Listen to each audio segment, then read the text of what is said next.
नबी पाक अलैहिस्सलाम ने फरमाया, अपने दुख लोगों के सामने ना बयान करना, सेठों नवाबों को ना बताते फिरना, दुनियादारों के सामने जाके ना रोना कि मैं तकलीफ में हूँ। फरमाया अगर दुनियादारों को दुख बताओगे रब तुम्हें कभी गनी नहीं करेगा। और लोग हैं कि उल्टा मजाक उड़ाएंगे आपकी, जिससे बड़ी पक्की यारी है ना, पक्की, वो तब तक पक्की है जब तक आपने 50,000 मांगा नहीं। और जिस वक्त आपने कह दिया कि मैं मजबूर हूं मेरी मदद कर, तो फिर खत्म हो गई दोस्ती। लोगों की ताल्लुकात आपके साथ तब तक हैं जब तक आप उनसे कोई जरूरत वाबस्ता नहीं करते।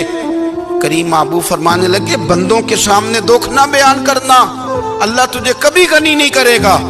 तू अपने दुख अपने रब को बता, तू दुआएं मांग, तू उसकी बारगाह में हाजिर हो, तू उसके हुजूर अर्ज कर। फरमाया अपने दुख अपने रब को बता, वो जल्दी करे या देर से करे तुझे सारी दुनिया से बेनियाज कर देगा, तुझे किसी का मोहताज नहीं रहने देगा। रसूल कायनात ने फरमाया, रब करीम फरमाता है जब मेरा बंदा हाथ उठाता है ना तो मुझे हया आती है कि मैं खाली कैसे लौटा दूं इसके। इतने बड़े बादशाह की बारगाह में, ओ भाई लोगों से इज्जतें तलाश करते हो तो वो क्या तुम्हें इज्जत देंगे, वो तो कल अच्छा कहते हैं परसों बुरा कहने लग जाते हैं।